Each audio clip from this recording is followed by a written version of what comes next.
Welcome back student. આપણે જોઈ રહ્યા છીએ ચેપ્ટર 3 દ્વિચલ સુરેખ સમીકરણ અને એમાં જોશું આગળ સ્વાધ્યાય 3.3 ની અંદર દાખલા નંબર એટલે કે ક્વેશ્ચન નંબર 2 નો પહેલો. અહીંયા જુઓ તો તમને કંઈક રકમ આપેલી છે, બરોબર? એને આપણે સમીકરણ સ્વરૂપની અંદર ફેરવવાના છે અને આપણે લોપની રીતથી સાદું રૂપ આપવાનું છે. કંઈક સમસ્યા આપણને આપેલી છે એને આપણે સમીકરણ સ્વરૂપની અંદર ફેરવવા પડશે. તો જુઓ શું આપેલું છે. આ જ રીતનો દાખલો છે એ સ્વાધ્યાય 3.2 ની અંદર આપણે કરી ગયા છીએ. ખાસ જોજો, અગત્યના દાખલા છે, વારંવાર આ દાખલો પૂછાયો છે, બરોબર? તો જુઓ અહીંયા શું કીધું છે કે એક અપૂર્ણાંકના અંશમાં x ઉમેરતા અને છેદમાં 1 બાદ કરતા અપૂર્ણાંક કિંમત અતિ સંક્ષિપ્ત સ્વરૂપમાં 1 બને છે. એટલે આ બેયને એકમાં ઉમેરતા અને 1 બાદ કરતા એનો જવાબ શું મળે છે? 1. જો માત્ર છેદમાં 1 ઉમેરતા અપૂર્ણાંકનું અતિ સંક્ષિપ્ત સ્વરૂપ 1/2 મળે અથવા 1/2 બને તો તે અપૂર્ણાંક શોધો. બે શરત આપણને અલગ અલગ આપેલી છે. આ બે શરતનો ઉપયોગ કરીને આપણે બે સમીકરણ બનાવવાના થશે. ચલો તમે પોઝ કરી દો વિડીયો અને ટ્રાય કરો, જોઈ સમીકરણ બની જાય છે કે નથી બની જતો. આપણે સ્વાધ્યાય 3.2 ની અંદર આ રીતનો દાખલો કરી ગયા છે. એની અંદર આપણે આવી રીતના સમીકરણ બનાવ્યા હતા. એમાં આદેશની રીતે ગણ્યા હતા, આમાં આપણે લોપની રીતે ગણવાના છે. તો જુઓ શું કરવાનું છે. એક અપૂર્ણાંકના અંશમાં 1 ઉમેરતા, આપણને ખબર નથી અંશ અને શું છેદ છે, આપણે ધારી લેવાનું કે ધારો કે અપૂર્ણાંકનો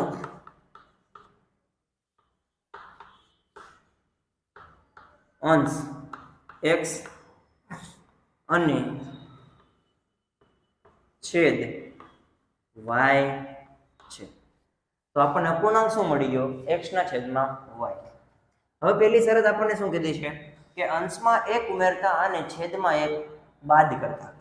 ચલો, x + 1 અને છેદમાં 1 બાદ કરતા, આનો અપૂર્ણાંક શું થઈ ગયો? 1/y. તો y - 1 બાદ કરતા અપૂર્ણાંક કિંમત અતિ સંક્ષિપ્ત સ્વરૂપના 1 મળે છે. ચલો, 1 મળે છે. આ શું મળી ગયું આપણને? એક સમીકરણ મળ્યું. જુઓ, હવે આનો ડાયરેક્ટલી સાદું રૂપ દેવું હોય તો કઈ રીતના થાય? તો આ 1 છે ચોકડી ગુણાકારમાં ગુણાઈ જાય તો x + 1 બરાબર અહીંયા ગુણાઈ જાય તો 1 સાથે ગુણાય એટલે y - 1 એમનામ જ રહેવાનું છે. ચલો સાદું રૂપ આપી હું આને આ બાજુ લઈ લઉં તો x - y બરાબર આ -1 છે, આ ઓલી બાજુ જાય તો એ માઇનસ થઈ જશે એટલે -2. આને આપણે સમીકરણ 1 કહી દઈએ. ચાલો, એક સમીકરણ મળી ગયું. હવે બીજું સમીકરણ તમે બનાવવાનું ટ્રાય કરો, જોઈએ શું આવે છે. ચલો વિડીયો પોઝ કરીને ફટાફટ બનાવો. બીજી શરત આપણને નેક્સ્ટમાં આપેલી છે, તો જો બનાવીએ કે જો માત્ર છેદમાં 1 ઉમેરતા અતિ સંક્ષિપ્ત સ્વરૂપ 1/2 બને તો તે અપૂર્ણાંક શોધો. ખાલી છેદમાં જ ઉમેરવાનું છે. તો ખાલી છેદમાં એટલે અંશ તો એમનામ રહેવાનો છે. x ના છેદમાં 1 ઉમેરતા એટલે y + 1 બરાબર 1/2 મળે છે. ચલો 1/2 ચોકડી ગુણાકાર કરી નાખો. ચલો આ અહીંયા ગુણાશે, આ અહીંયા ગુણાશે. 2 એકા 2 × x એટલે 2x બરાબર y + 1 × 1 એટલે y + 1. y ને આ બાજુ લઈ લઉં તો 2x - y બરાબર 1. આ સમીકરણ 2 મળી ગયું. સમીકરણ 1 અને 2 નો લોપ લઈ લે તો જો સમીકરણ 1 શું મળ્યું? પણ અહીંયા જોવો જોઈએ, તમે કહેશો કે x - y બરાબર -2 અને 2x - y બરાબર 1, પણ y છે એ બંને y છે, માઇનસ છે. તો શું કરવું પડે?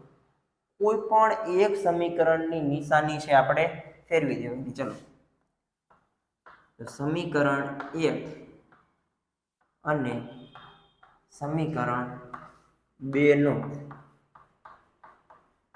લોપ લેતા. તો સમીકરણ 1 શું આવ્યું છે? x - y બરાબર -2 અને બીજું સમીકરણ આપણને આપ્યું છે 2x - y બરાબર 1. ચલો x ની નીચે x લખું, બરોબર. આ બે સમીકરણ મેં મૂકી દીધા 1 અને 2. હવે શું કરવું? જો અહીંયા તો માઇનસ છે, આ નિશાની છે ને ફેરવી નાખવાની, બધી ઉલટાઈ નાખવાની. સમીકરણ 2 છે એની બધાની નિશાની ફેરવી નાખવાની. આ પ્લસ છે તો આની માઇનસ, આ માઇનસ છે તો આની પ્લસ, ને આ પ્લસ છે તો આની માઇનસ. જોવો જો હવે અહીંયા શું થશે? આ -2x, આ +x, તો -x વધશે, 2x છે એમાંથી +x થઈ જાય એટલે ખાલી x વધે, પણ કેવો? માઇનસ. હવે આ y પ્લસ અને આ માઇનસ, આ બે શું થઈ જાય? 0. આ -2 અને આ -1, -3 થઈ જાય. બંને બાજુથી માઇનસ માઇનસ કટ કરી દો તો x બરાબર કેટલા મળી ગયા આપણને? 3. ચલો x ની કિંમત આપણને મળી. હવે x ની કિંમત છે સમીકરણ 1 અથવા તો 2 ની અંદર મૂકી દે એટલે આપણને જવાબ y નો મળી જશે. ચલો 1 માં મૂકી દઈ. સમીકરણ 1 માં x બરાબર 3 મૂકતા જોજો ખાસ સિમ્પલ જ છે. તો સમીકરણ 1 અહીંયા લખી નાખીએ, x y બરાબર -2, બરોબર. હવે x દેખાઈને કેટલા મૂકી દઈ? 3. તો 3 y બરાબર -2. આ 3 છે બરાબરની ઓલી બાજુ જશે તો કેવા થઈ જશે? માઇનસ. તો -y બરાબર -2 અને -3. તો -y બરાબર -2 અને -3 કેટલા થઈ ગયા? બે માઇનસ તે થાય સરવાળો, પણ આવે મોટી સંખ્યા નિશાની એટલે -5. બંને બાજુથી માઇનસ માઇનસ કટ થઈ ગયું તો જવાબ આપણને મળી ગયો y બરાબર 5. જો y બરાબર કેટલા મળી ગયા? 5. x બરાબર કેટલા મળી ગયા? હવે આપણે શું શોધવાનું હતું? અપૂર્ણાંક શોધવાનો હતો. તો આપેલ સમસ્યા પરથી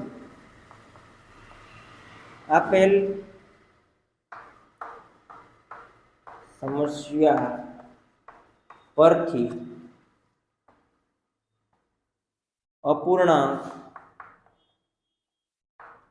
પહેલા અપૂર્ણાંક શું હતો? x ના છેદમાં y એ x બરાબર કેટલા મળ્યા છે? 3. 3 ના છેદમાં 5 મળે. જો અપૂર્ણાંક શું મળી ગયો? 3 ના છેદમાં 5. અપૂર્ણાંક શોધવાનો હતો. પહેલા આપણે ધારી લીધું અને વ્યવસ્થિત બે સમીકરણ બનાવી નાખ્યા. બે સમીકરણનો લોપ લઈ લીધો અને આપણને x અને y મળી ગયા. તો અપૂર્ણાંક પણ મળી ગયો. કેટલો? 3 ના છેદમાં 5. ચલો બીજો દાખલો છે એ તમે વિડીયો પોઝ કરીને જાતે કરવાનો ટ્રાય કરો છો, થઈ જાય છે કે નથી થતો. હવે જોઈએ દાખલા નંબર 2.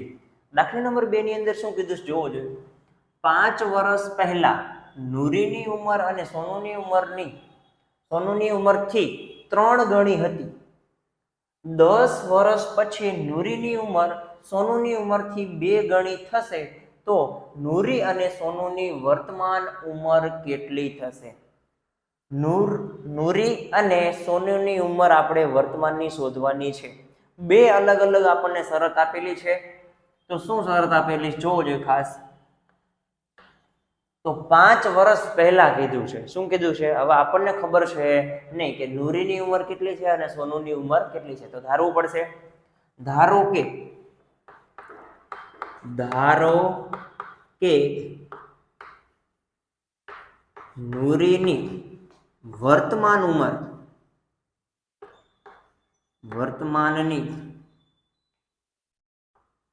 ઉંમર x વર્ષ અને સોનુની વર્તમાન ઉંમર y વર્ષ છે. આપણને ખબર નથી એટલે બંને ધારી લીધું. હવે જો પહેલી શરત આપી છે. શું આપી છે? 5 વર્ષ પહેલા. તો 5 વર્ષ પહેલા એટલે હાલમાં જો x વર્ષ હોય તો 5 વર્ષ પહેલા કેટલી હોય? x - 5 વર્ષ. તો આપણે શું લખી શકીએ કે 5 વર્ષ પહેલા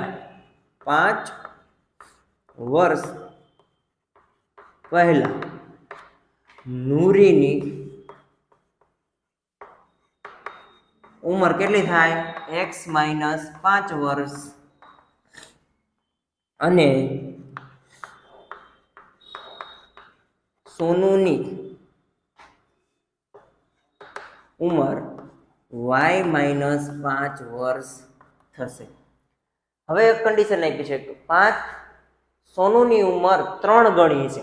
આ સોનુની ઉંમર છે ત્યારે 5 વર્ષ પહેલા 3 ગણી છે એટલે શું થઈ જશે x - 5 બરાબર 3 ગુણ્યા y -5 આવું થશે. કારણ કે સોનુની ઉંમર 3 ગણી છે. કેટલી છે 3 ગણી. તો હાલો સાદુરૂપ આપી દે x -5 બરાબર અંદર ગુણાઈ જાય તો 3y માઇનસ 3 પંચાને 15 બરાબર. હવે આ બાજુ ભેગું કરી લ્યો તો x -3y બરાબર આ -15 છે આ +5 ઓલી બાજુ જાય તો પ્લસ થઈ જાય એટલે -10 આવે. ચાલો આનું સમીકરણ 1 આપી દે. હવે બીજી શરત આપણને આપી છે કંઈક જોવો જોઈએ ખાસ કે 10 વર્ષ પછી કેટલા વર્ષ પછી 10 વર્ષ પછી જો 10 વર્ષ પછી એટલે કે હાલની x વર્ષ હોય તો 10 વર્ષ પછી કેટલી હોય x + 10 વર્ષ. 10 વર્ષ પછી નૂરીની ઉંમર x + 10 અને સોનુની ઉંમર y + 10 વર્ષ હોય. કેટલી હોય 10 વર્ષ પછી નૂરીની ઉંમર સોનુની ઉંમર કરતા 2 ગણી છે. કેટલા ગણી છે 2 ગણી. તો x + 10 બરાબર 2 ગુણ્યા y + 10. સોનુની ઉંમરથી 2 ગણી છે. જોજો સોનુની ઉંમરથી 2 ગણી છે ત્યારે સરખી થાય. આને 2 ગણું દેવું પડે. તો સાદુરૂપ આપીએ તો x + 10 બરાબર 2y 2 દાન 20 એટલે 20 થઈ ગયા. ચલો એક બાજુ ભેગું કરી લઈએ તો x - 2y બરાબર આ 20 પ્લસ છે 10 ઓલી બાજુ જાય તો -10 થઈ જાય એટલે 10 આવશે. આને કહી દે સમીકરણ 2. ચલો સમીકરણ 2 અને 1 આપણને 2 સમીકરણ વ્યવસ્થિત મળી ગયા. હવે આપણે લોપની રીતનો ઉપયોગ કરી અને બંનેની ઉંમર શોધી લઈશું. ચલો જોવો જોઈએ પહેલા સમીકરણમાં શું આપ્યું છે x - 3y બરાબર -10 અને x - 2y. તો બંનેમાં સરખું છે x છે પણ 2 પ્લસ છે નિશાની છે એ ફેરવવી પડશે. તો લોપ લઈ લઈ. ચલો x - 3y બરાબર -10 અને x - 2y બરાબર 10. બેયના જે નિશાની છે એને ફેરવવી પડશે. ચલો માઇનસ પ્લસ અને માઇનસ. આ x ઉડી ગયા કારણ કે આ પ્લસ ને આ માઇનસ. આ પ્લસ થઈ ગયા આ માઇનસ છે. જોવો આ 3y અને 2y આ પ્લસ 2y છે 3y માઇનસ છે એટલે -y આવશે. અને અહીંયા શું થઈ જશે જોવો જોઈએ -10 -10 -20. તો y બરાબર આપણને કેટલા મળી ગયા -20 મળી ગયા. બરોબર. તો આગળ આપણે જોઈએ હવે y ની કિંમત છે આ માઇનસ માઇનસ ઉડી ગયા એટલે y બરાબર કેટલા મળી ગયા આપણને 20. કેટલા મળી ગયા 20.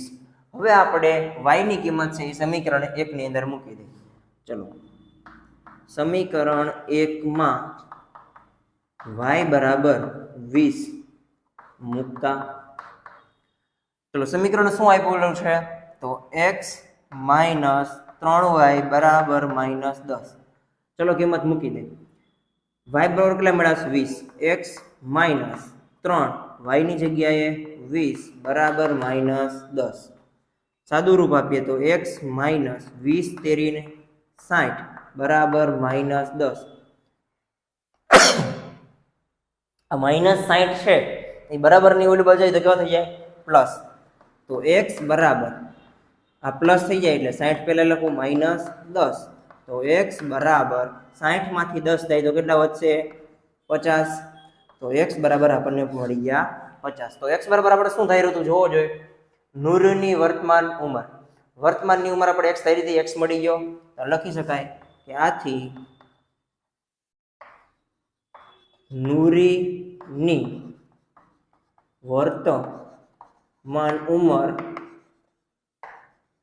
50 વર્ષ અને સોનુની